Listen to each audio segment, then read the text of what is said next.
Marketing. What does it even mean? When we think of marketing today, typically we hover around the hive of communication. Facebook, YouTube, Pinterest, TikTok. Marketing is frequently confused with tactics, how and what we use to reach an audience. But we rarely talk about what we reach our audience with. You posted, but what did you post? You published, but what did you say, and to who? The content of our marketing, the bits that make it up, are important, always will be, but the experience of the marketing, the strategy behind it, that's essential. That's what we're talking about today on Lawsome. Experience, marketing, and how to bring attention to your law firm for all the right reasons. Ready? Let's go.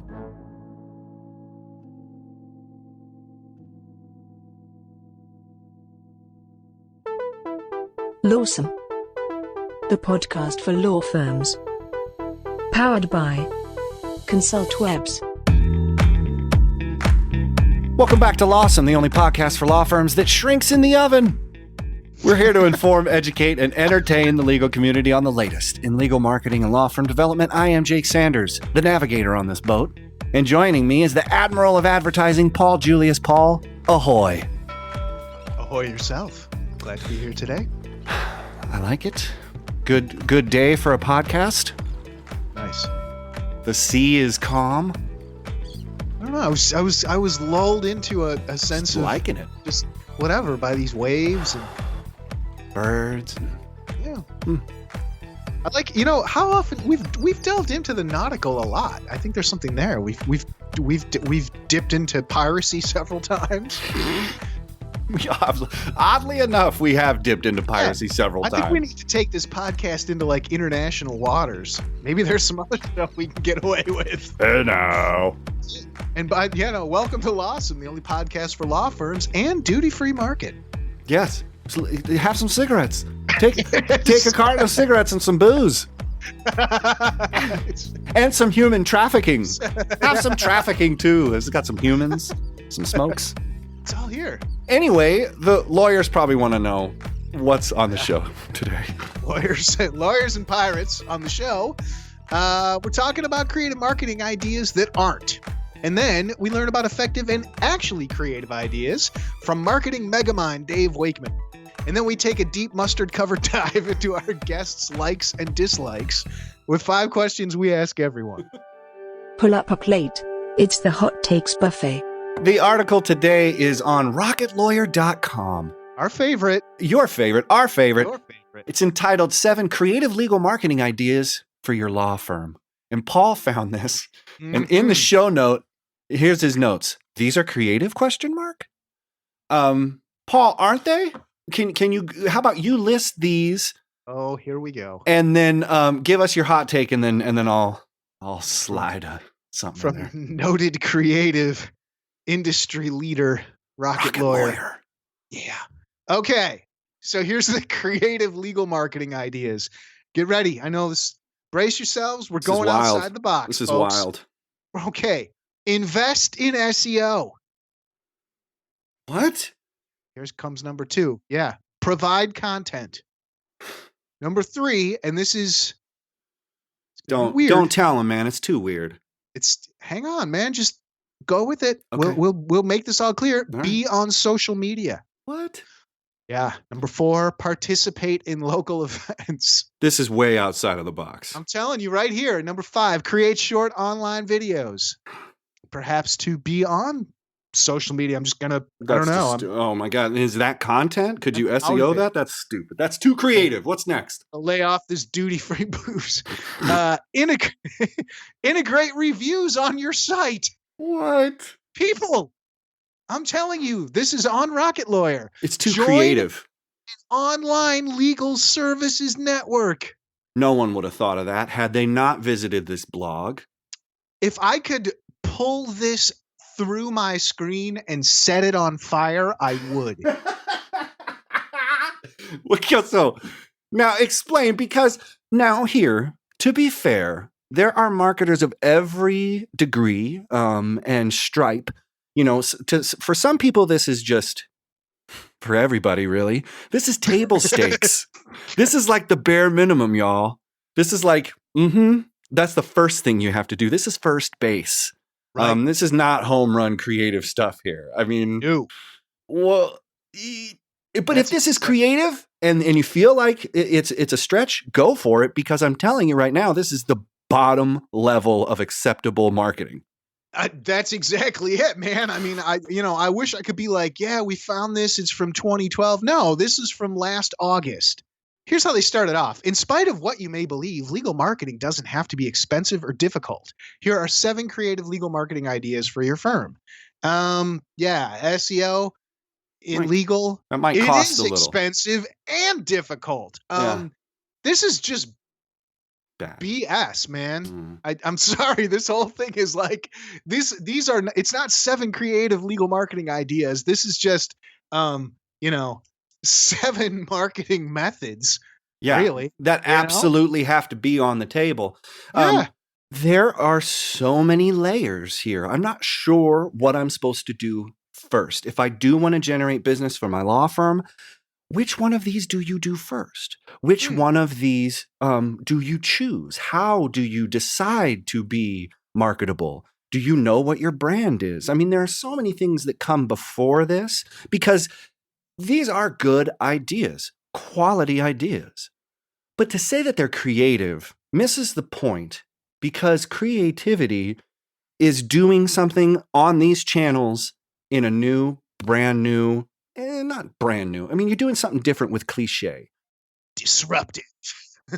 But that's where advertising and creativity and all those things that make you distinct, that make you unique, that provide value, that's what you need to find. And then you can get into this. But it's a hard idea to figure out, I'm just going to be creative and I'm not going to do the marketing, or I'm just going to do this marketing and then I'm not going to bring creativity into it. So I think Dave has a really fascinating take on this. And this is such a good article to find, Paul, because he mentions, the basics, but what his marketing basics are principles that you need in your head, not tactics, Well, and I think actually this article inadvertently does a good job of 2 things. Number 1, it's a dynamite infographic made by, who are Visme. they?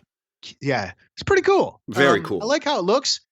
And the other thing is, it makes you realize that being creative is not as easy as, some of these quote ideas make it. And that is sort of teasing at the concept of what real innovation and creativity and ingenuity is that it isn't this brand new. It's that you've found the problem to solve in a new way. And that could be, colorful, or it could be loud and brash and attention grabbing. But creativity happens in so many subtle ways, in copy and strategy and maybe a handshake or a lingering talk, at one of these legal services events. That's the way we try and do something different and with expectations, because that's what creativity is just sort of thwart expectation. So if you're a lawyer and you're doing advertising, what is the standard? What does thwarting it look like? And then build that out. I mean, our previous episode with Ryan, we talked about, the idea generation for copywriting is hundreds of pages of garbage, throwaway nonsense. I'm sorry. But Paul, you just made a great point. Like, if you're a stand-up comedian, your first year, people aren't going to think you're good. If you're a jazz musician, that first year on the circuit, it's going to be tough, but you're going to find that one clap. You're going to see some adoration. You're going to feel strong. And then that's going to help you get the confidence to be more creative and push those boundaries a little bit. But you're not pushing boundaries by investing in SEO. You're not pushing boundaries by providing content. Like, you're not pushing boundaries by being on social media, but what you do with content, how you use SEO, how you are on social media. That's the unique differentiation point. And that's Dave's whole thing. That's all he is stressing with marketing. Is he's not about tactics. He's about mindsets, sort of. Yeah. Well, I like that. And I like, even going to music, it's not any one of these things here. is the standards. Mhm. You know what I mean? This is like the Autumn real. Leaves. Yeah. You know what I'm saying? Yeah, this is Autumn Leaves. This is Cherokee. Right. This is Take the A Train. You Yes. know, and this is your jumping off point. You know, that's a really great point that you made though, Jake. Is like creativity. You have to be willing to take these things, take any one of these ideas, and think of some way you can do it different and try it out. And you know what? It's probably gonna suck. You know, like the first couple times, it's really hard. Like something's gonna go wrong. You're not gonna, get the message across right. You're not gonna Right. do it at the right time. Like there's Right. all kinds of stuff. But Timing, yeah. the more you do it, and I really, really like that about Dave. And in some of his, he's got 101 ideas. He's got all kinds of stuff to come out and, run through this different stuff. And it's like you just got to keep doing it. It's a mindset. And Consistency, yeah. absolutely, you're going to find like this didn't work, but this did, or there was a little piece to get on here. It just builds, and I think that's what's important. Like, just be willing. That's the point. Is like if you're going to go out and be a stand-up comedian, it's not only that you're gonna be bad for a year. You have to be willing to be bad for a year. Well, and what a great correlation towards advertising and marketing is that if you're going to enter the marketplace and, bring all of your wares with you and ring all your bells and bring all the whistles and show all your placards and posters and get attention, be prepared to get attention, but also be prepared to work a little bit harder and longer than you think it's going to take. And it's a pretty thankless gig. I mean, if people dig it, that's cool. They'll come back to you. But most people don't say anything. So the true danger is apathy and then getting off of the train too early. So apathy is, I'm just not going to worry about being creative because I don't want to be dissed. And you will be dissed and you will be disrespected. You'll be belittled. It'll be amazing. And the second thing is you have to ride the train for long enough to get to the point where you learn why it was bad, why that joke fell flat, why that run didn't sound good, why that campaign, didn't bring the leads that it needed to. So it's brilliant, man. This is great. It's a fine infographic, but it is the bare minimum for what you need. Creativity comes when you know what makes you unique, when you know that I can do something and that I can do it with grace and aplomb and get attention. That's when you know it, but you'll never know unless you ask questions, unless you're a little bit mindful. And look like what you were saying, paying attention to what works, and working it towards the future. So creativity isn't just some kind of like a paint it wacky and put some fake teeth on me and I'm going to wear big pants and then I'm going to dress up as a bunny and then I'm going to come up out of the garden and everyone's going to say it was a carrot and it'll be for a ring store and it'll be 14 carats off. And that's just too much. Yeah. It's not connected. There is that side of lawyer advertising where, he's on a truck. I'm going to get on a bigger truck. I'm going to stand on a truck. Right. I'm going to be dropped into this commercial by an eagle. Oh yeah. Or 4 eagles. And I've seen it. The helicopter comes in and the lawyer gets out of the helicopter to the crash scene. I've seen it, homie. But that is execution and it's a big bill thing, but is that creativity? Is that ingenuity? Is that distinct in the marketplace?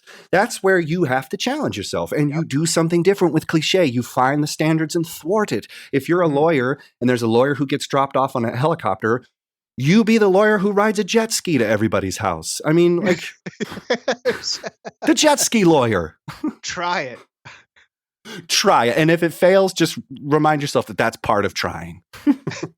Look, I was dropped onto a jet ski by an eagle and then it was smashed by a crane and swept into an ambulance by a bulldozer. That's cool. I would watch that. I would to see the eagle drop you off. So you got to try it. You got to be willing. You got to be willing. But that's the point. You got to be willing. You got to know what it takes. Dave has really simple and creative ideas that his wife, who's actually a lawyer, used to get clients. So we actually have some real creative legal marketing ideas on the other side of this. Really good advice, really a bunch of inspiration. And you should come with us. Yep. Let's go. Lawson continues. But first, a word from our sponsor.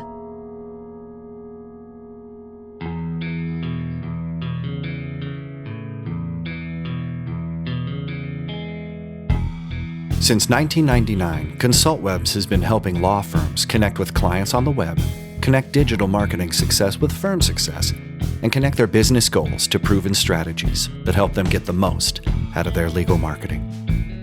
Go to consultwebs.com to learn more.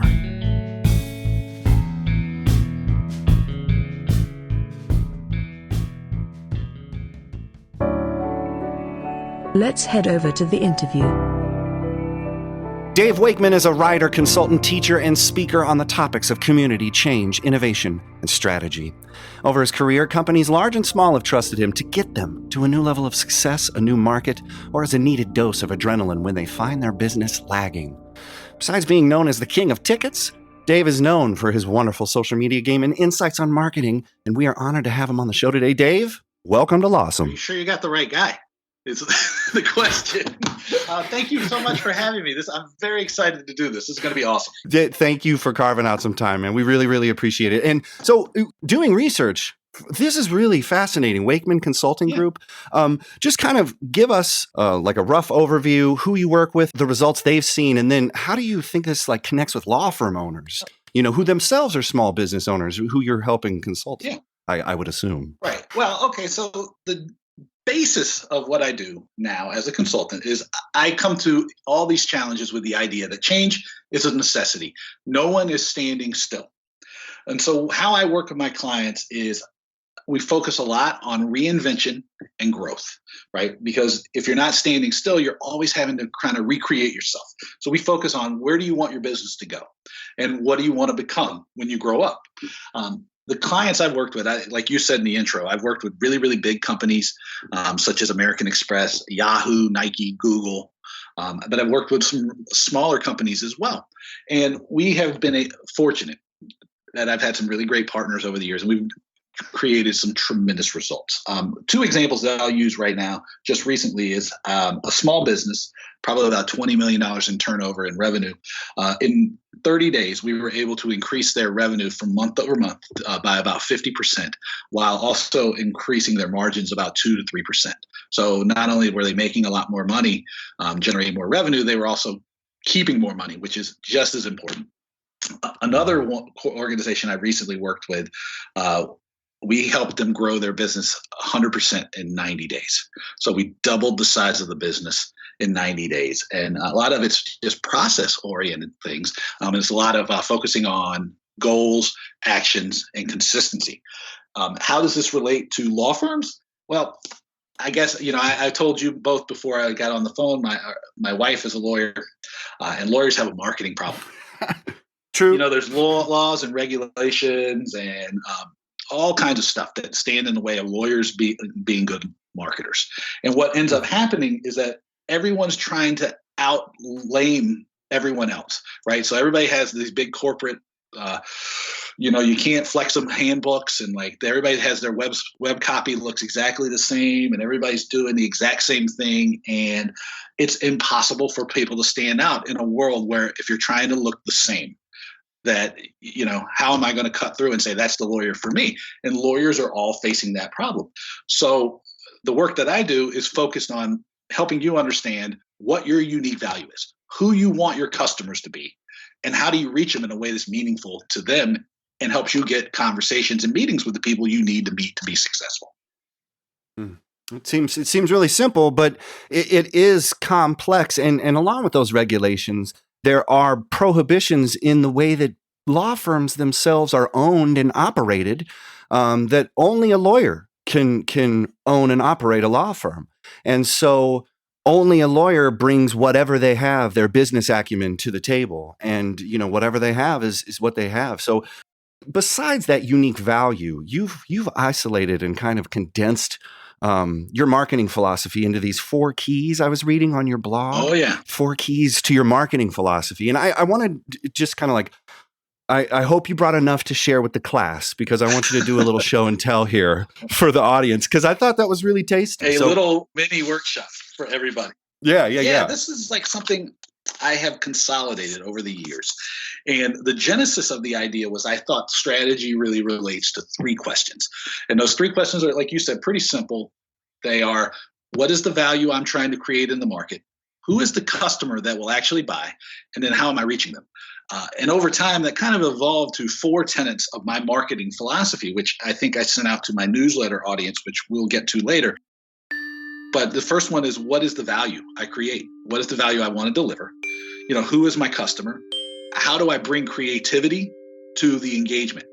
And then how do I do these things consistently? So the first thing is pretty simple. We all should be in the market of creating a unique value. It's more important than ever before. The problem for most law firms is that everybody's an IP lawyer, or everybody's an M&A, or everybody's doing whatever they're doing, right? But why are you different? Because the thing is like, if I'm just delivering M&A activities, or if I'm just delivering IP consulting, how am I different? Because if not, becomes a race to the bottom. You become a commodity. Your everything decision is price driven. You used the term just a second ago that everybody needs to put at the forefront of everything they think about with marketing, which is their business acumen, because that's the most important tool that you have to sell yourself to your clients, right? Because sure. I think you said a lot of the people that are listening to this podcast are going to be small to mid-size law firms. And the thing is like, if you're a small to mid-size law firm that's doing some kind of mergers and acquisitions or some kind of antitrust law, you're not going to compete with Clifford Chance on marketing. You're not going to compete with Simpson Thatcher on marketing. They're going to kick your ass, if I can say ass on the podcast, right? Because they just have huge budgets to market and sell. So you have to be different. And that's where value comes in. The second thing is you got to know who your customer is. So often it becomes easy to talk to people and have conversations, but you don't know who's really making the decision. So one of the key tenets of a successful marketing campaign is speaking to the right person in the right place, the person who can make the decision, the person who is signing off on the purchase, right? Because you can create all kinds of content, all kinds of ideas. You can pitch and post and share and do all these things.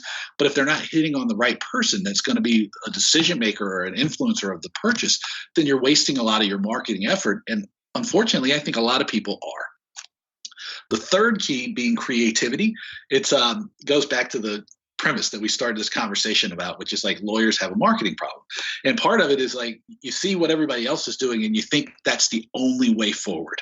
But it's not. I used the story with you before of my partner, Catherine, who is a fantastic legal marketer. And she took this idea and she was trying to reach partners at a law firm in DC. And she went out and rented an ice cream truck on one of the hottest days of the summer and parked it in front of their offices and called up and said, hey, look, there's ice cream outside for you. And she went over there and she met all the people she wanted to. A second one she did, which is great. Like she's a better marketer than I am. There's no doubt about it. She did a blow dry party for she wanted to reach 25 female partners at these law firms all over DC. And so she did a blowout party and she met I think 20 of 25. So be creative. I mean, There's nothing illegal about this. There's nothing unethical about this. It's just being creative. I also would offer up the idea it's fun, right? I mean, this is so these things are great. Like buying people ice cream, buying people blow dries. I mean, it's awesome. And then the fourth thing would be consistency, which means that you need to show up all the time, right? I know it's hard. Take it from me, right? It's hard to be consistent. The thing is you don't want to do everything, but you want to pick 1 or 2, 3 things maybe that you can do over and over and over again so that you can build up some awareness in the market for yourself and you can build up attention and an audience for your ideas, right? I tell people that I do 4 things. I write, I speak, I network, and I get referrals, right? And I'm always, every day, I'm doing one of those things in a way that continues to drive business to me. And that's, to me, really, that's the basis of marketing. It's nothing, we can get into all these other things about content or advertising and all these other things, but those 4 ideas, that's what marketing is to me. So to hone in on experience a little bit, We get a lot being marketers ourselves about account-based marketing and one-to-one marketing. And the next era of marketing is experiences. And if you look at like Coachella, concerts, sports, people are still willing and maybe even more willing to pay big for big experiences. So like, how do you think experience connects to marketers and law firm owners particularly? Like, I know your wife did some amazingly creative things there, but I mean, that's a little bit, I'm not even going to couch that one too much further. Just like, how do you think that Those weren't works? expensive things either, because I think that the blow dry was more Right. expensive. I mean, that might have. I'm going to throw out a number that I don't know if it's accurate. It might have cost $1,000, right? Like, you're throwing away $1,000 if you're a legal marketer on garbage brochures, more likely than not. Mhm. And the ice cream truck was less than $300. So, Love it. so the idea that cost is getting in the way, I don't buy it. Number one, but then number two, with the experience thing, I would actually take it even further back, because you might run into a challenge of people who go, well, I'm not trying to do Coachella, or I'm not trying to make Lollapalooza. Think about it from Right. this vantage point, though. Everything you do in business, everything you do in life is an experience. And it can be either elevating the experience, or it can be mundane, or it can just be god awful, like going to get a root canal or something, right? Your challenge as a lawyer, right, is like, do you want to be like going to the dentist, or do you want to be something that, like, when your clients and the people who are coming to you for guidance come to you, they're excited, right? Because they know that you're going to have an insight or an idea that's going to help them either solve their challenge, create an opportunity for them, mitigate a risk for them, or take away some challenges, or, give them a fresh perspective. Because to me, as a business person, those things are exciting, right? And I think that sometimes we think that being a lawyer has to be this staid, dry profession. And that's not really the case, because if you're doing your job well, and especially if you're marketing well, the experience of going to you should be one of excitement and opportunity, right? Because if you're doing your job well, that's what you're helping somebody with. Either, take an opportunity, create a new opportunity, mitigate risk so that an opportunity is viable, all these things. And that should be something people look forward to. So the first part of the experience is really like, what do you want people to feel and expect and gain from working with you? Because that's the first part of the experience. Is like, every time you touch them, that's part of the experience. So what do you want that experience to be like? It doesn't have to be a grand gesture of like an event or anything. Just think about, like, how do you want to convey you and your expertise to your market? Because that's the beginning of the experience. I don't know if I ducked your question at all. It brought to mind the idea of client touch points, though. I mean, my idea is how do you find that information? Are you big on surveys? Are you big on feedback? Are you big on asking your existing clients a bunch of information? Because there's also a thought that your potential clients might not mirror your existing clients. So you could, how's your thought about gathering the intel to figure out your experience? That's a great question. And it's funny that you ask it of me today, because one of the things that I am in the process of is gathering information from not just clients, because here's a great secret for all the marketers out there and all the lawyers that are listening to this, is that you doing this research that you just brought up and that I'm going to talk about just now is not just a thing to keep you relevant and keep you informed of what's going on with your clients. It's also a great prospecting tool. So what I'm creating, and I mentioned this to you before, is in about 3 weeks or 2 to 3 weeks, I'm going to Australia for 2 weeks to speak at a couple conferences, do a couple workshops. It's going to be great. And so as a hook, I wanted to create a forward-looking document to use as a handout and to drive people to my email list. So I'm reaching out to 101 people or more, maybe, to try to get 101 ideas about what the future of live entertainment looks like, because that's what I'm going to be going down to talk about. And it's a great prospecting tool, right? Because all of a sudden I have a reason to talk to 100 or more different people and ask them their opinion on where things are going. So a couple good positive things are going to happen. Number one, I have contact with people who I might not necessarily have the opportunity to connect with regularly to begin with. First thing. Number two, they're going to give me their ideas. If I'm being honest, they're probably going to tell me both the opportunities and challenges they're dealing with in some way, shape, or form, which is great because then it allows me to create ideas, content, offerings built around the challenges and opportunities they're looking at. And then number three, because I'm going to create this document, I'm going to share it with the people so that I have a chance to follow up with all the people who took part again. Number four, it's going to be a great thing because it's going to attract people to me at the conference, right? So despite the fact that I'm going to give a keynote about change, it's going to give people another reason to engage with me. So it's another touch point. And I can go on and on with these things. So the research aspect of it is, for me, is ongoing, right? I'm kind of always talking to people because I want to know what's going on in the market, right? I want to know, no matter what business area it is, what silo, what vertical I'm talking to, I want to know what they're dealing with, right? Because at heart, I'm a process-based consultant who focuses on strategy. And I've been fortunate enough to work with companies all over the place who are, doing all kinds of interesting stuff. So that like my understanding is strategy. I want to understand what people are struggling with so that like when I talk about strategy, I'm coming to it from like a basis of knowledge, right? Because they're closer to the ground than I am. So they're going to tell me challenges that they're dealing with that I might not necessarily recognize or pick out of the readily available data. And people love to give you their opinion. I mean, why I'm on a podcast? I want to give you my opinion. And we're just eating it up. I'm just serving it up with nachos.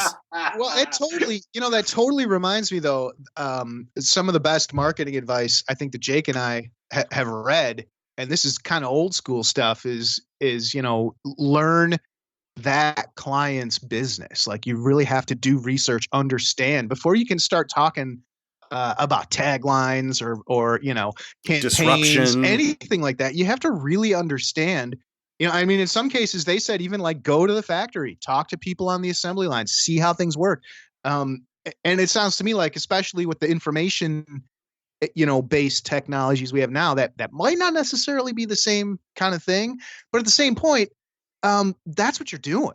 You know what I mean? You're finding out like, what is it? What do you like? What do you hate? What is it about it? Before we even sit down and write out like, okay, here's how we get from, point A to point B. To find out what the problems are. I think that's a super huge point. I think a lot of legal marketers miss is it's like, oh, we're just selling another law firm. It's like, no, everybody's something different. But you know what, Paul? It's an interesting idea, and I challenge Dave here. Is so you have all this research, right?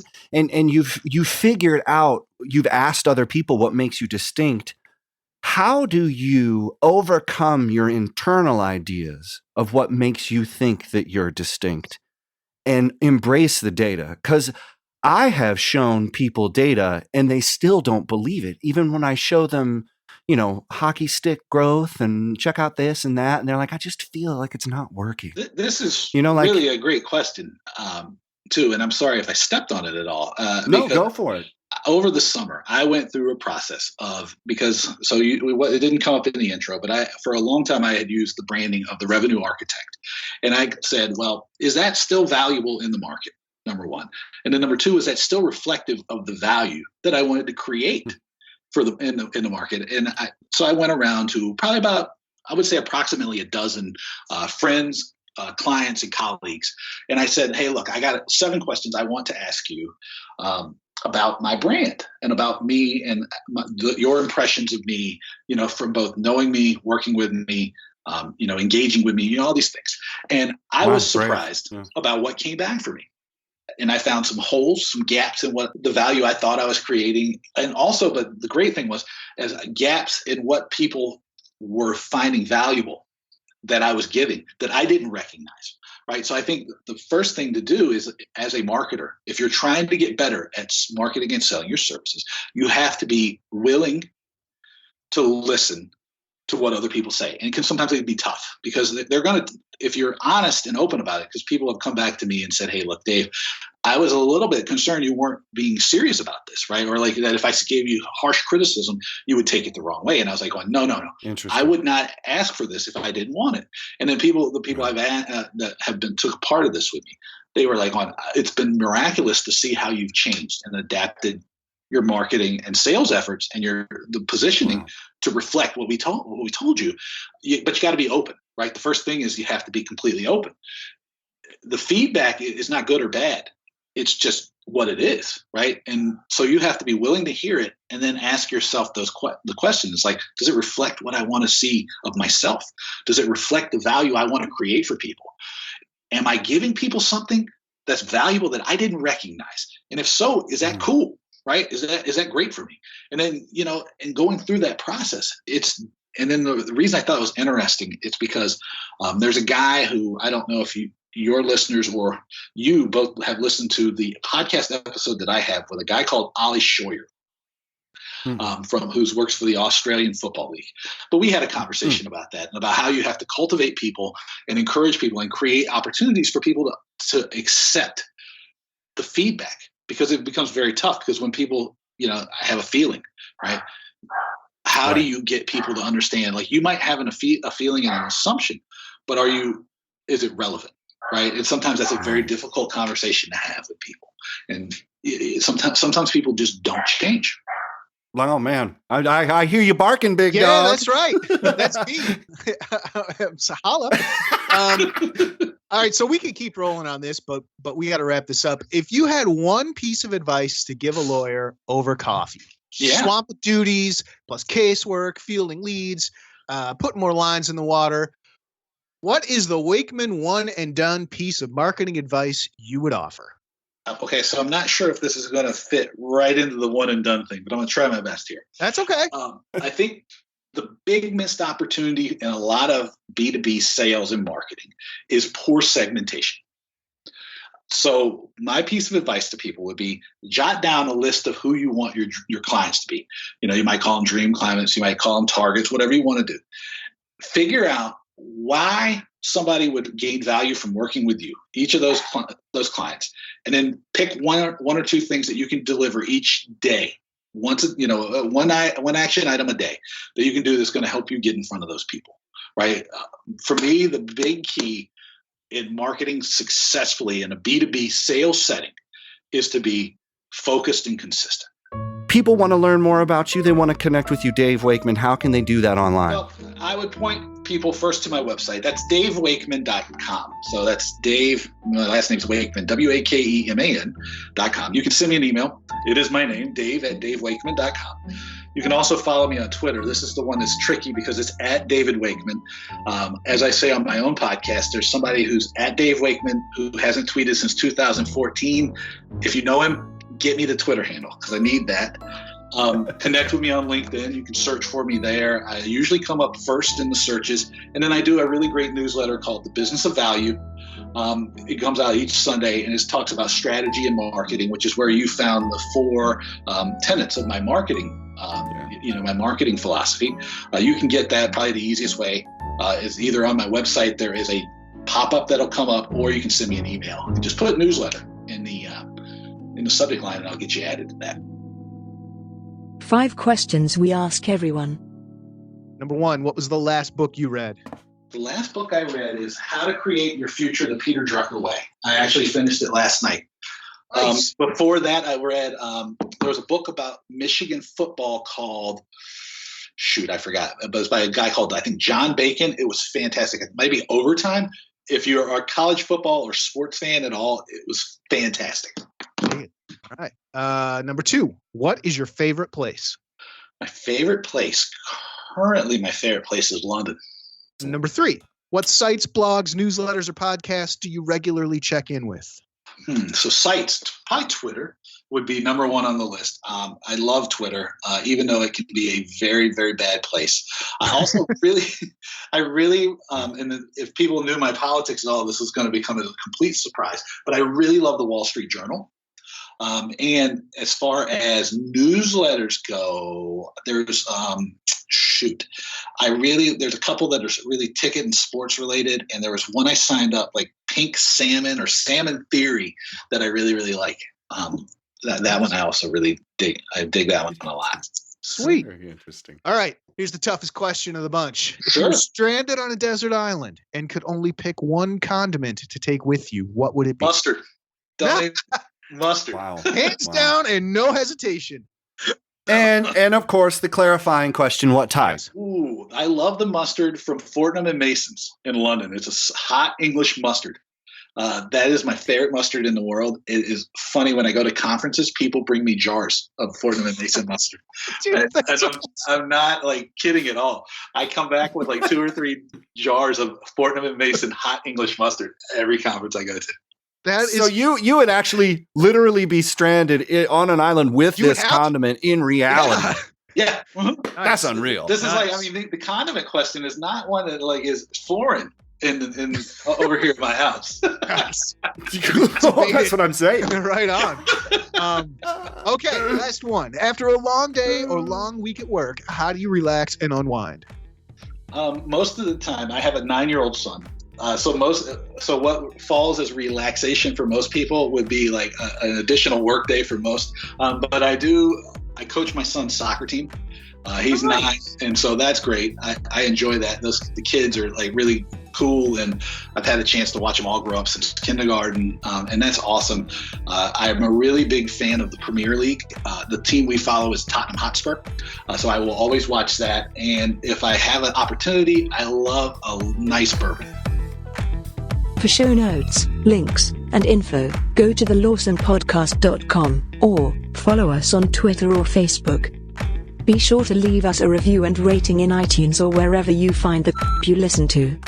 Until next week, stay lawsome.